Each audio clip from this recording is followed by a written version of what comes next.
Okay, problem number two. The asymptotes of a hyperbola are y plus 5 equals plus or minus 2 times x minus 1. It's in point slope form. From that, I know a couple things. I know that the center of this, I know the center of this thing is going to be at the x value of positive 1 and the y value of negative 5, because if it's in the plus or minus form, giving me two equations at once, it has to be going through the center because that's where the asymptotes will intersect. So I know where my center is, which tells me that if I'm writing the equation in rectangular form, I'm going to have those same factors, x minus 1 and y plus 5. So I know those are going to be part of this equation that I have. Let's look at what else we know. Those need to be divided by something eventually and equal to 1 eventually.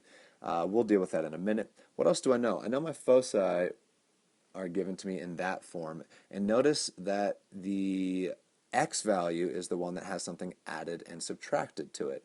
Also, that's another way you can identify the center. You see the 1 and the negative 5 in the foci equation? That's telling you how far away from the center to get to your foci.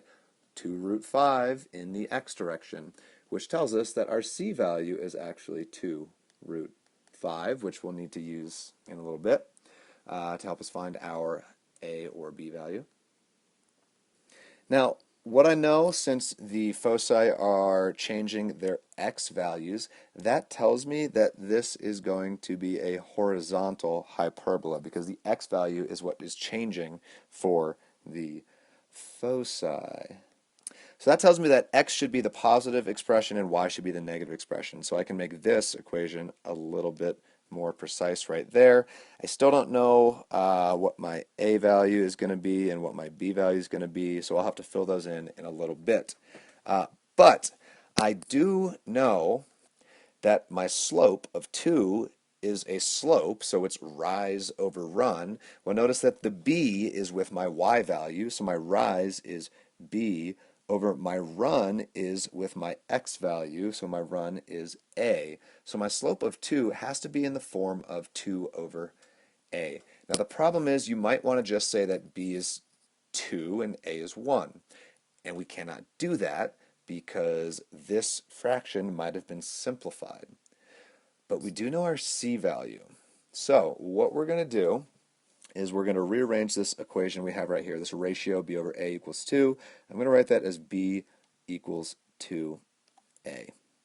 Now, I know for a hyperbola that a squared plus b squared equals c squared. Remember, the biggest thing always has to be by itself in a Pythagorean relationship like this, and the distance from the center to the focus is bigger than the distance from the center to the vertex or half of the conjugate axis, transverse axis, however you want to look at it. C has to be the bigger of A, B, and C. So I get a squared plus b squared equals c squared is my relationship. And what I can do is I can substitute this expression 2a in for b. So I can get a squared plus 2a quantity squared equals c squared, but I know c is 2 root 5, so I can say 2 root 5 squared.